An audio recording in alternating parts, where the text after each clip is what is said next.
If you're a real estate agent and you're tired of cold calling, door knocking, and spending money on ads, then subscribe to this podcast. We discuss leveraging the power of YouTube for your real estate business and how these strategies earned us over $1 million in GCI our first year in real estate. My name is Levi Lascsak and my partner is Travis Plumb. Let's get started. All right, well, let's kick this off. And this is Passive Prospecting, YouTube for Real Estate. And today we are discussing creating powerful lead producing live streams on YouTube. And just as Chrissy had mentioned, and Jennifer was nice enough to kick us off, that, starting right now, some people are thinking it's a little too late, and it's not. I mean, it's not. It's funny because there's some of the regarded social media style people who are mainly focused on short form content are now saying, long form content is going to be the thing in 2024. Now they're saying again on Instagram, I heard your lady, Shailene Johnson, right?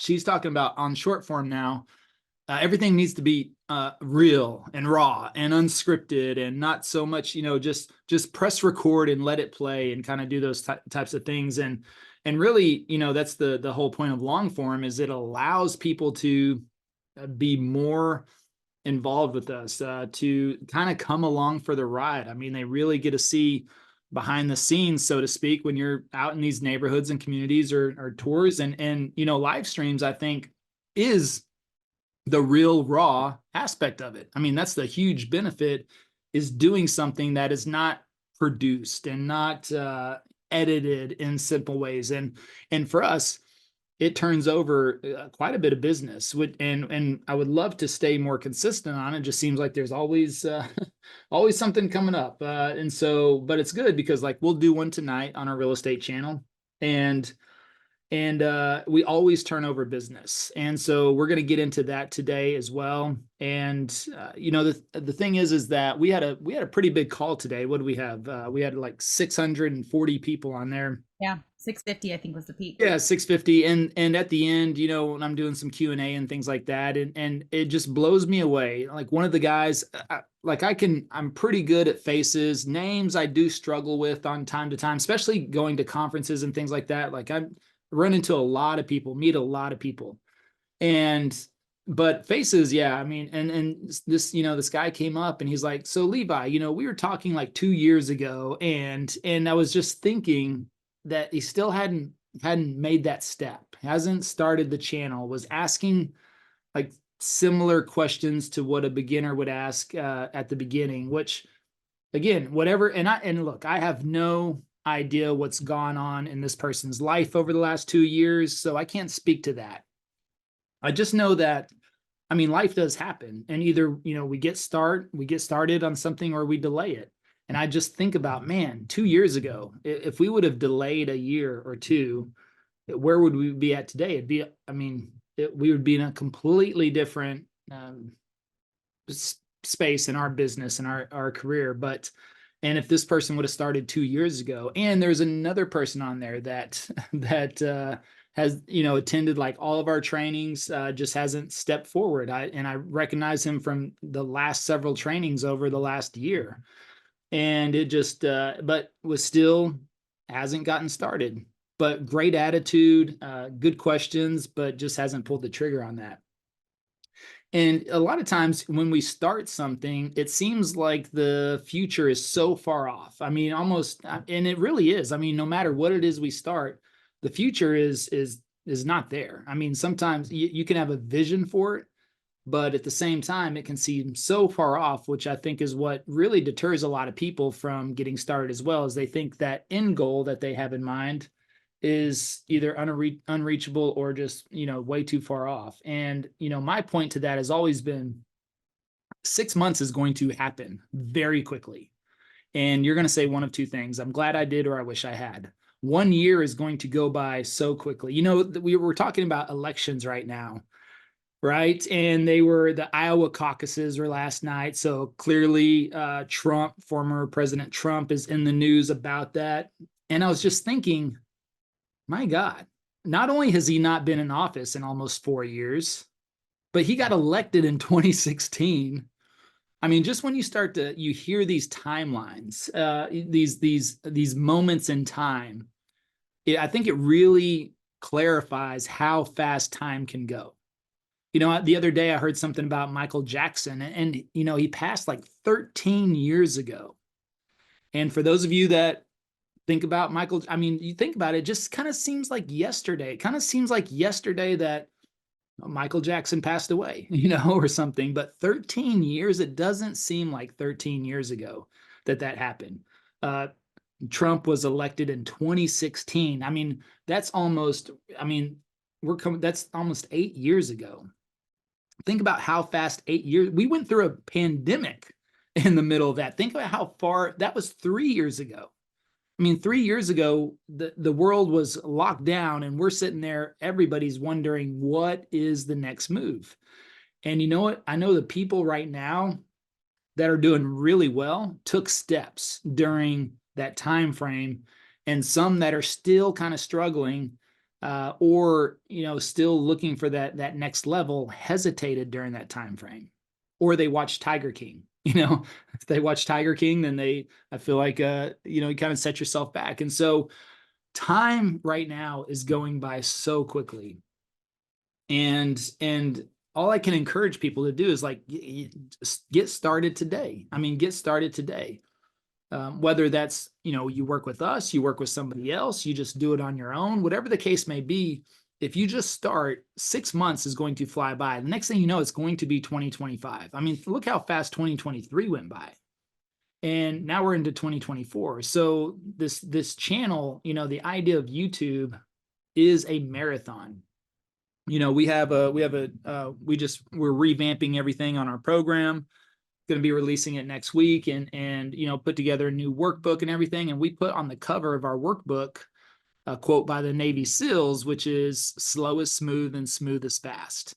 Everybody wants to run so fast right now. It's a big draw to short form content, right? Because you can kind of get that hit, you can kind of get those views, you can kind of get that attention quickly. But is it going to give you the returns over long term? Yeah, it could be. I mean, I know successful people on short form platforms, but at the same time, you know, slow is smooth and smooth is fast. YouTube is going to be growing slowly in the beginning. You can gain traction, gain momentum, but once you hit that compound effect, nothing else matches it when it comes to these platforms. And you think about it, Instagram, TikTok, Facebook, how long do your posts last? Do they have life for about 2 to 3 days? If that, I would say Facebook is like 1 day. Instagram, maybe 3 to 4 days. TikTok, I'm not sure. I don't really look at that platform, so I can't speak to it. But, you know, is your post from 6 months ago, a year ago, still getting views, still getting traction, still getting comments? Not much. Not a lot of people go back into the history. But on YouTube, they're searching information, and videos of ours from 2.5 years ago are still getting search volume, still getting viewed, still bringing us business. And that's the opportunity. Now, live streams we're talking about today is something that I think are important. I mean, we put a big emphasis, it's one of the chapters in our book about creating seasonal versus or evergreen versus seasonal content. We want long-lasting content that is relevant on YouTube, on the platform, that for years. Now, live stream, is that relevant content for years? Not likely. Depends on how you position it. We've done a series on our live streams of Dallas versus, so Dallas versus Atlanta, Dallas versus Tampa, Dallas versus Austin, Dallas versus Houston. And that style of live stream definitely has some longevity. But being that you're live and you're having a discussion, then you really are kind of time stamping it for that time frame. Although we've had a lot of good traction on those videos and they're still getting pushed out. And right now, the way news is happening, the way real estate is happening so quickly, that I think there's a lot of relevancy in a live stream opportunity if that's something you want to do. And if you're worried about scripting or editing or anything like that, that's a way you can get started on YouTube really at no cost, because you could do this on your webcam, on your computer. I'm assuming you have a computer. Hell, you can even do it on your phone. You could live stream on your phone through YouTube, and you don't have to edit or pay an editor or really even, I mean, you could have YouTube pick a thumbnail for you. It wouldn't be probably the best, but still, it's a way to get started that you could literally get started with everything you have right now and not have to worry about anything. But live streaming, I think once a week gives you that opportunity to attract business, but also speak with people directly. This is the big difference between that and a recorded video. You know, a recorded video, people watch it, they can't interact with you. So they can leave comments and you can clearly comment back and try to convert from there. But what we have done is really converted typically 3 to 5 people every live stream. And I say convert, when I say convert, I mean convert into a phone call into our business. So do they all, do they all turn into clients or buy or sell? No, of course not. But the thing is that, we're trying to get people to contact us. That's the whole goal. Allow me to take a quick break to remind you that we have very important links in the description below. If you want the full story of how we closed over $1 million in commissions our first year and over $2.3 million in commissions our second year, check out the first link. Also, you have the link to our #1 Amazon best-selling book, Passive Prospecting. Last, if you enjoy this podcast and you're a giving person, leave a 5-star review, please. Now back to the episode. So when we get on a live stream, what we've been doing is really talking about articles of the week. This is something that I've recommended everybody do, and you should do if you don't do it now. And you can Google Google Alerts, look at Google Alerts, and then you should type in Dallas, Texas real estate, Tampa, Florida real estate, Denver, Colorado real estate, Sarasota, Florida real estate, and use that as a keyword. Every single day, Google will email you a curated list of articles about Dallas, Texas real estate, or whatever your city is. If you put in those keywords, your city, your state, and real estate, I usually get 3 to 4 articles every day from Google that pulls it from all the local news stations, national news, whatever the case may be, that are talking about Dallas real estate. Keeps me up to speed on everything that's going on in a very nice curated email. You could also put in your name. So I have my name, Levi Lascsak, as a keyword as well, just in case anything gets published or my name pops up anywhere. I'll get a Google alert about that, and then I'll be able to check that out. So that's how we get the content, which is very simple. Again, and that's free. So it's free to get that type of content. Now, what you can do is if you get 3 per day over a week, well, that's pretty simple. That's 21 articles. Now, you're not going to talk about 21 articles on the live stream, but you can narrow it down to 3 to 5. 3 to 5, you might want to just glance through there, look at the headlines, see what may be of interest. Not all of them are going to be relevant, but also I tend to look for the positive articles. The ones that are talking about the job growth, the corporations making moves, new developments, buildings, commercial development, all these types of things that really indicate that Dallas is a strong market, which it is. And we're seeing that Dallas is still holding strong despite everything else. Sales are still good. Prices are holding. And, we're already seeing, we just had a listing this last week. Last week, we listed a $1.4 million home, went under contract within 24 hours over asking price already. And we're seeing this on other listings. And of course, we're seeing anything that's priced appropriately is going under contract in the Dallas market. So still, I look at all those articles, curate them, and then we're going to talk about the top 3 to 5 articles on that live stream. And I've read through them beforehand, and I'll arrange them on my tab. So I'll open up each article on a tab, and in order that I want to go to kind of tell the story of Dallas, Texas real estate for that week. And this positions me as at least somebody in the know, somebody who is staying on top of the local news, but also can read that information and dissect it and translate it for the everyday viewer, and that's valuable to people. Now, on the live stream, though, the cool thing is this is where you get the interaction. Because people know you're live, they're on there and they can comment in real time. So this is where we really start to hit and get questions throughout the live stream. And, we can do direct calls to action on the live stream, which we're always directing people to, hey, give us a call. So they'll ask questions, some general, which we can answer, makes it very easy. And then some specific, which we can't really answer, or we don't have enough information to answer. And that's how we can spur a call to action and get them to reach out. And that can trigger usually 3 to 5 reach outs on a live stream. Now, the other thing is going back to discussing those articles is whenever I'm doing that, I'm talking through that, and it's also giving time for comments to build up on the live stream, people to come on, to join, gives time to YouTube to push it out.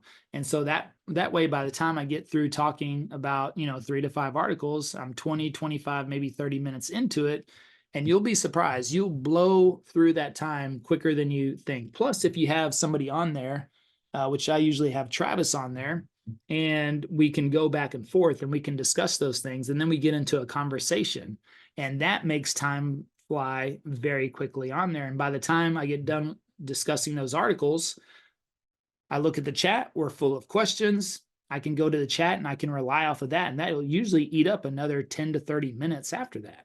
And so if I can go in there, start answering questions directly, having dialogue with people, and then doing direct calls to action, which is based on their question, which their question is usually, what's the best neighborhood for me to live in? Okay, well, I know nothing about you. And we'll say that depends, and we might ask them 1 or 2 questions just to create some engagement there. But then it's going to be, hey, you know what? We want to dive into this a little bit more with you. Why don't you give us a call? And I can do that on the live stream as I'm talking to you right now. I can do direct calls to action instead of typing it out in a comment or something like that.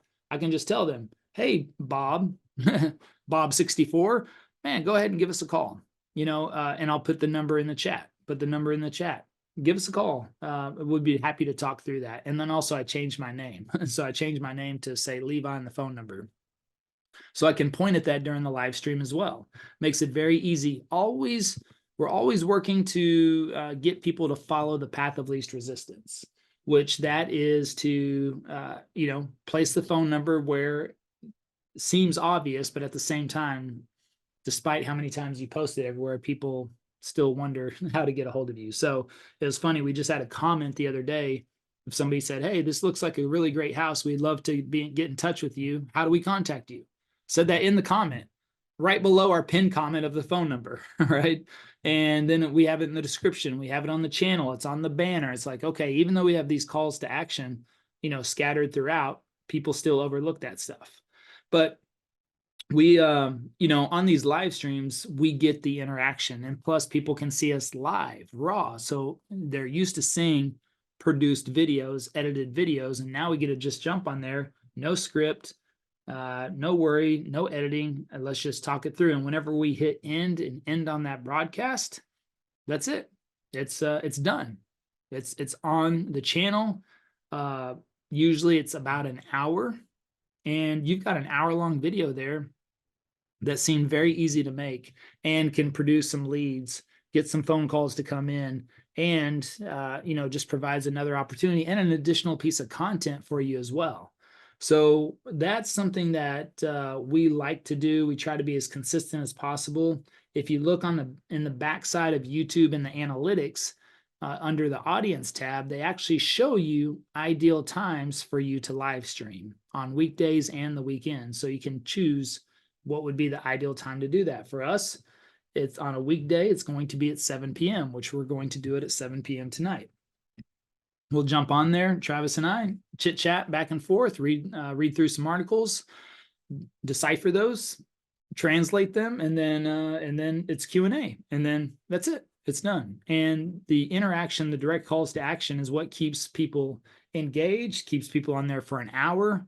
The view duration of that video goes up. The fact that it's a live stream, which YouTube likes, they push that out there a little bit more. And overall, it's a win-win. It's a pretty good scenario to generate some business. And if you're newer in your channel, it's a great way to draw some attention to your channel, because YouTube will push out some of those live streams, maybe more so than some of your curated content. So if you can incorporate it sooner rather than later, that could work out well for you on top of that.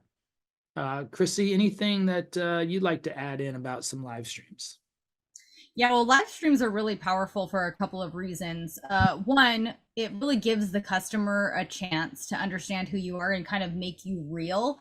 Because when you do have a curated video, something that's produced, it's easy to kind of detach yourself from that person. I mean, it's obviously video in general is going to be better than, a blog post or something like that, right? That's more personal. But going a step further and making a live stream, the way that you interact with your clients, it's real time.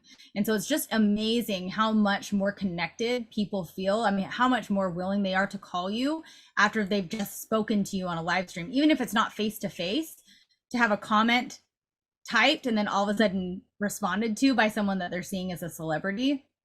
That's a huge reason why YouTube is putting so much effort into live streams. And that's another thing. If you're putting effort into long form content, live streams, Google My Business, think about this well-rounded SEO ecosystem. That is really part of the ecosystem. It's enhancing the customer or the viewer experience. Viewer experience is such an important part of YouTube's ranking factor that sees that people are consuming your content, enjoying your content, taking more from your content, staying on your content longer. It's going to push everything on your channel out farther, including things that are kind of considered ranked differently. Live streams and long forms are slightly different in the way that they're ranked, but they do contribute to each other because overall it's the overall strategy on your channel. Same thing with shorts. They're ranked very differently and they are going to reach different audiences, but overall, if you're getting good viewership on 3 different parts of YouTube's strategy, that's going to push you out that much farther because it shows that you have a good strategy behind what you're doing and the viewers are enjoying it. So always think about that viewer experience. The live stream is so powerful just for the fact of SEO value, viewer experience is enhanced. And then of course you can repurpose that content too. That's another really powerful piece that a lot of people overlook, is that you can reuse that. We reuse a lot of our live streams, and actually that's a goal of ours this year, is we will be turning our live streams into a podcast. That's going to be going live very, very shortly. And so we do that with this podcast as well. We put it on YouTube and we put it on our podcast channel. And the more that you can take advantage of YouTube's tools, they're investing so much time and effort into these tools. The people who take advantage of those and make a well-rounded approach on their YouTube channels are going to be the ones that outrank the others that don't.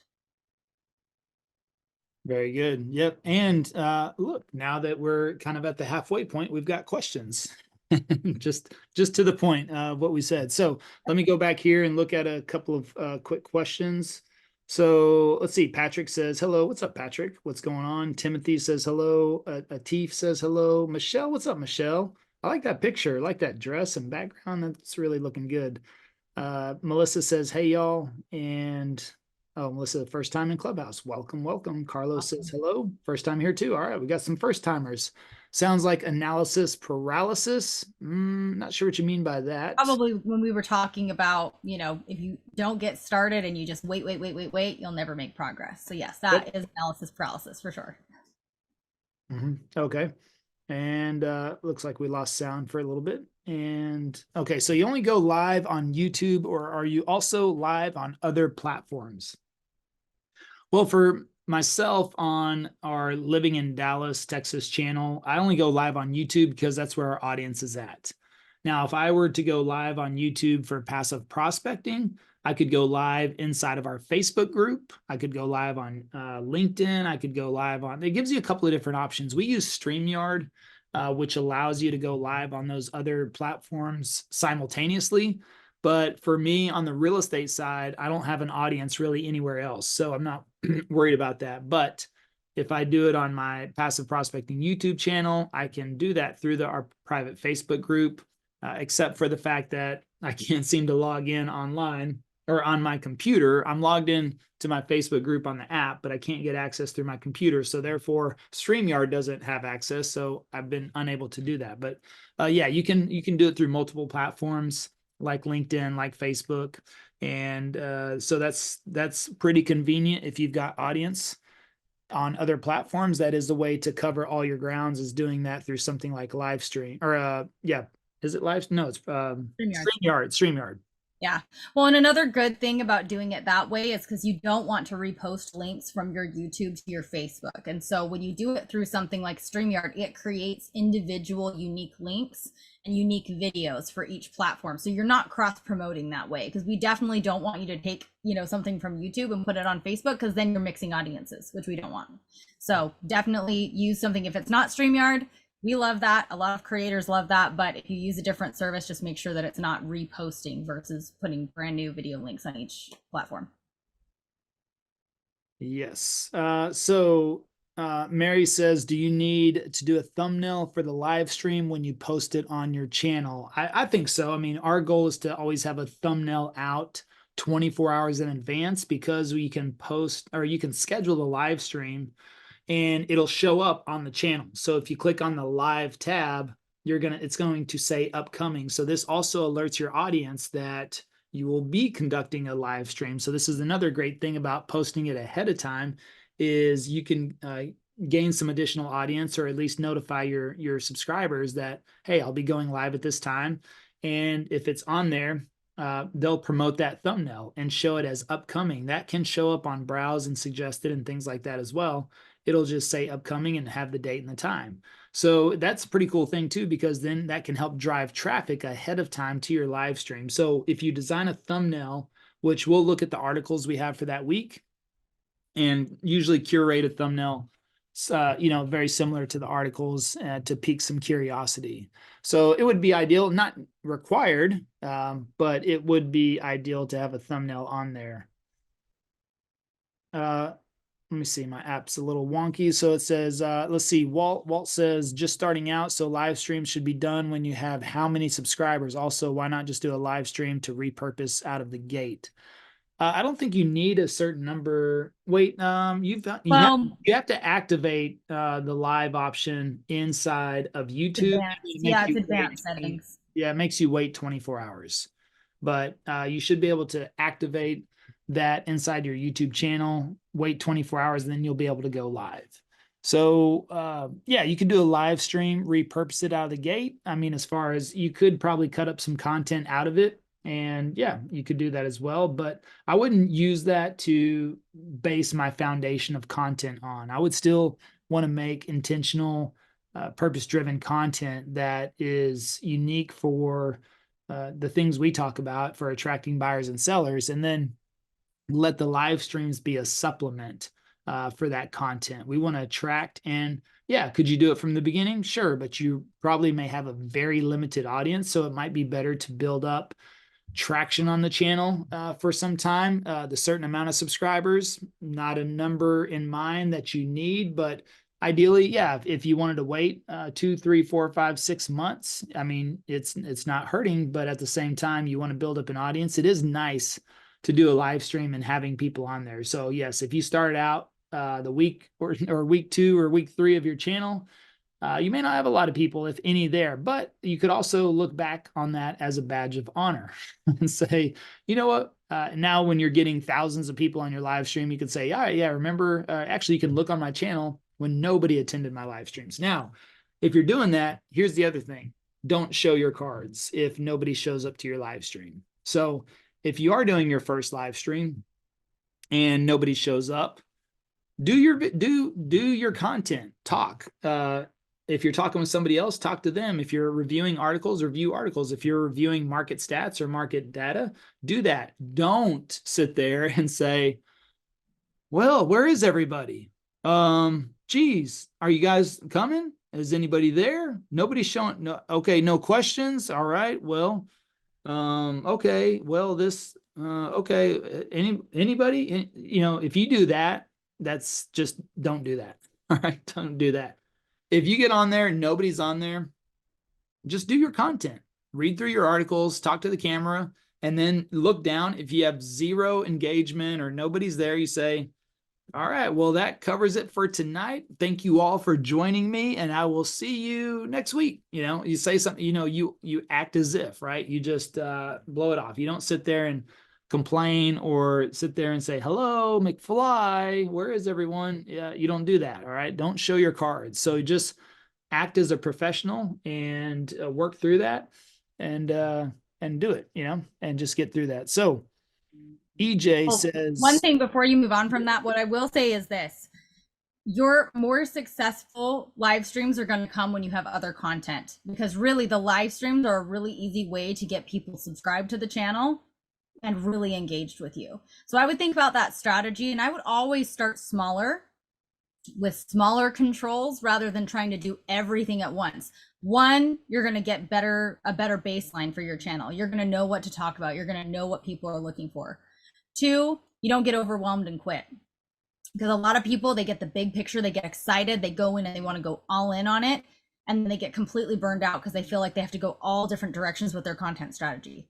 I would rather have somebody go hard with their long form strategy, get really confident with that, and then start adding the live stream in. From a statistical perspective, you're going to get better engagement.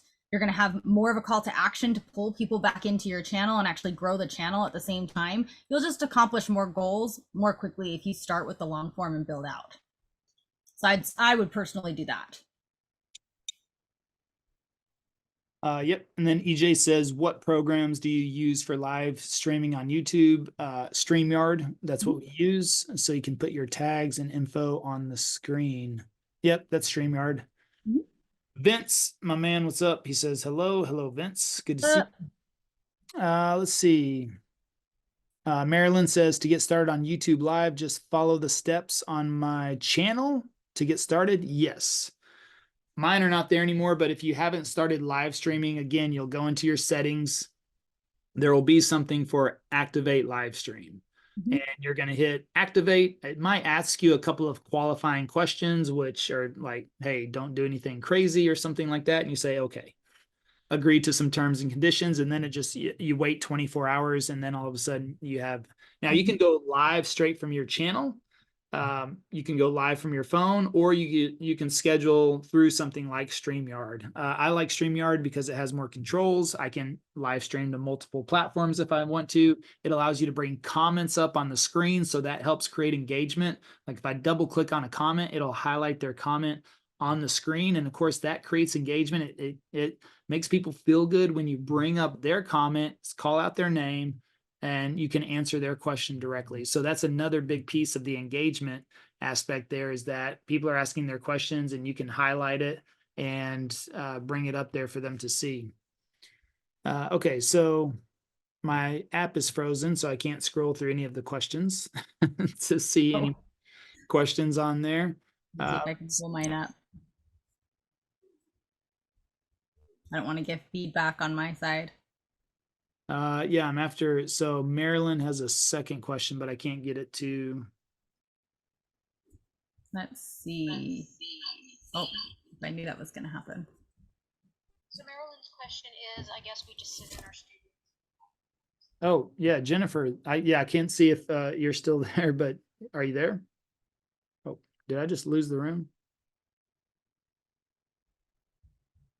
Let's see. Room's still live. Oh, I think I got kicked out. Oh, well, I'm still in here. I think I got kicked out. So hold on a second.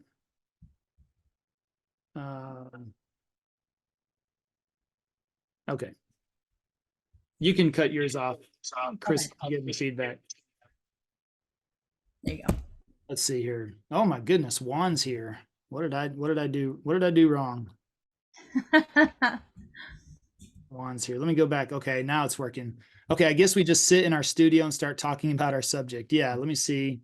Yeah, you could do that as well. Let's see. Do you stay pretty close to a predetermined subject matter for your live streams? Do you advertise you are going live about XYZ subject to certain time? Where do you post that? No, I think just going back to what we said, if we curate articles from that week, that is our content. I'm not scripting anything. I'm going to read through there. I'm going to read through those articles and think about my talking points. And really, I'm just going to kind of summarize those articles. And that's kind of like my talking points through there. So yes, I guess there's a little bit of preparation, but it's not too much.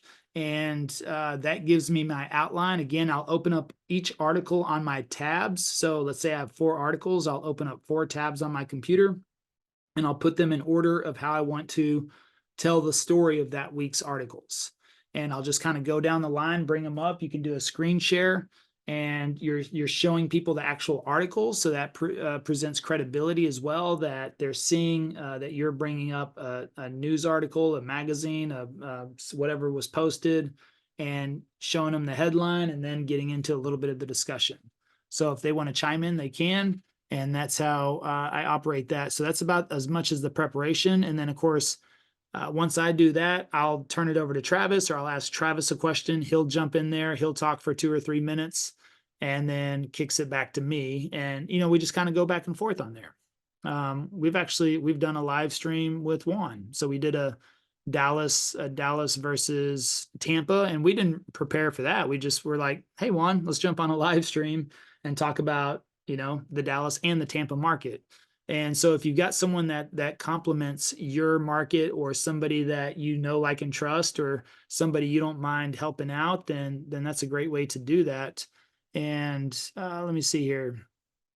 So yeah, just keep it simple. And advertising, no, I don't advertise, except for, again, the sooner you post it or schedule it on your channel, YouTube will push those out. Even though it's scheduled and they can't watch it, it will show a time, and it'll show up on people's home screens that you are going to be going live in a certain time. So our rule is typically 24 hours in advance to get it out there at least. And then whenever we go live, our subscribers will get notifications too that we're live on the channel. So Jennifer says, I'm creating a show with 4 people total and want the ability to go live on each of our channels, then download the show and chop it up for shorts. Yeah. I mean, you could definitely do that as well. The cool thing about StreamYard now is they offer individual recording of video and audio. So if you have 4 people on there, that's going to make a grid. If you have all 4 people on StreamYard at the same time, it's going to make a grid, right? Somebody's going to be in the top left, bottom left, top right, bottom right. Well, StreamYard will record that individual as if they're full screen on their own. So every time they talk, it records their audio and their video portion of that. So now you've got 4 people that could have, yes, that will have assets that can be chopped up into short form content for each of them. And you don't have to worry about trying to cut out of a grid or 4 different people on a screen or something like that. It makes it very easy. If they make a good talking point for 15 to 45 seconds, that could easily be chopped out of that section. So yeah, if you got 4 people and you're all going back and forth, just make sure when somebody talks, let them have the floor, let them speak, and start and finish a point. And that's going to allow them the option to have several reels or short form content cut out of there as well. So that's another cool thing about being able to use StreamYard versus just any other platform right there as well. So that's pretty cool. And I like that feature because we can change the screen up. We can bring in articles. We can remove people. But if somebody's talking, then StreamYard is actually recording that individual on their own. So that makes it really cool.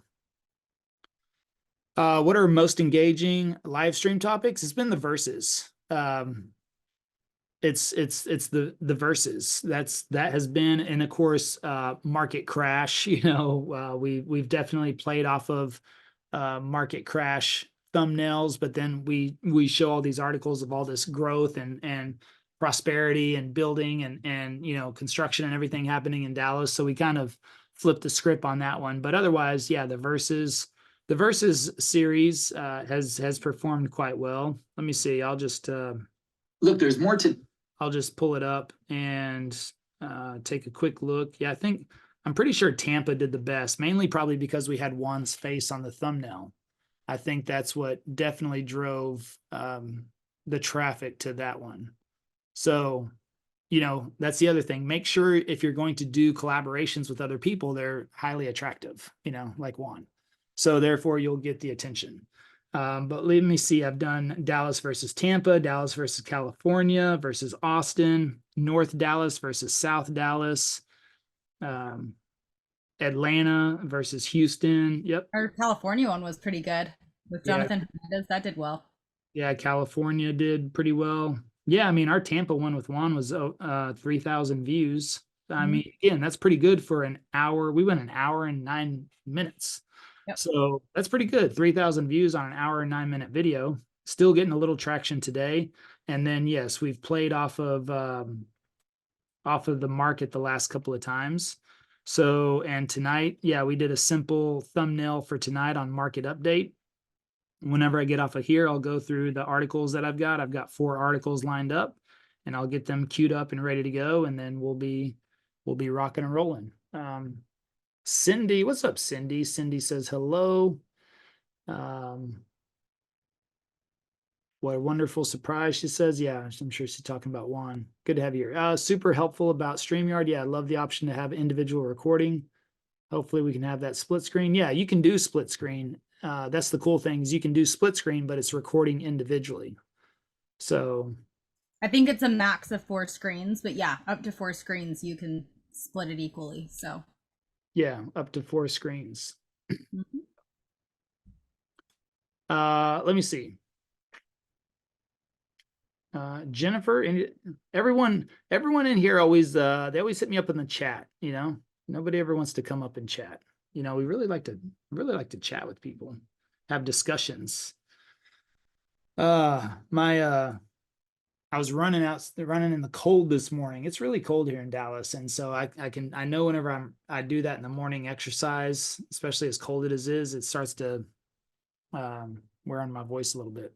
Jennifer, Not that you've been talking all day or anything like that. yeah, Team coaching. I mean, like that has nothing to do with it at all, huh? Yep. So Jennifer, anything else? Any other questions you have? I mean, you're up on stage. You can come off of mute. You don't have to ask everything in the chat. Let me see. I just didn't want to wreck your jam. No, you're good. So tell us about your live stream. What's the plan on this? You got 4 people. Who are these 3 other people, and what's the goal? Yeah, I am setting up a show with 4 women total, myself being one of them, all in various parts of Texas. And we are just kind of going to do a Texas Unplugged as it pertains to what's happening in the real estate market and do a really short, sweet weekly show and see how that does. And the goal is obviously because it's all women, just kind of strength in that and supporting each other and really developing a space where each of us can get out, speak live, and then, develop our educational content as well as be, hugely informative. And if it grows and people start coming to us weekly, then, we will let the show grow. And that's kind of our goal. All So about Texas. are you going to have somebody from San Antonio, Houston, and Dallas? Exactly. Very nice. Who do you have in Dallas? Well, it's an all women show. So I'm working with somebody who is in my organization as part of the brokerage. Okay, nice. Yeah, I was just curious. I wasn't trying to weasel my way in there.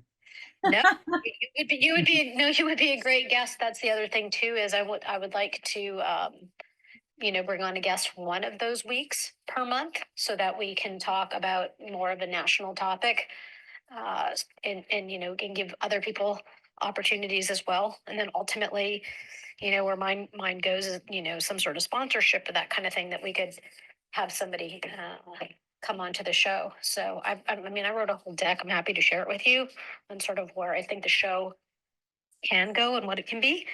And ultimately, I think it's a really great way in any state to bring